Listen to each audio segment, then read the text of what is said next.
Hi everyone, here we've got ULEFONE Note 8P, and let me share with you how to enable Google Backup on this device.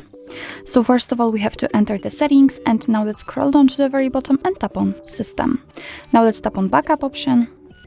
And as you can see, here we can tap on Account in order to add a backup account. If you cannot find this option, no worries, it is because this Backup to Google option is turned off. So all you have to do is to simply tap on this switcher, and then we can tap on Account. Make sure that you've got the internet connection because it is required for this operation. And from this step we can either create a new backup account if you do not have your own yet, or simply type your email or phone. So let me do it.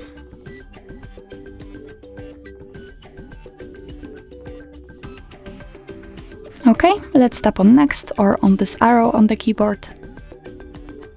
Right now I have to enter the password, so let me do this out of the screen. Okay, let's tap on Next. Here we've got Google Terms of Service and Privacy Policy, so of course you can read it, just tap on it and you will receive all the info. Let's tap on I agree after reading.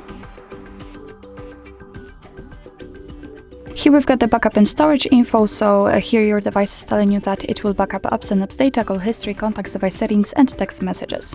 So just tap on accept. And here we've got actually the same things listed, so here we've got the information what the backup includes, so just tap on OK.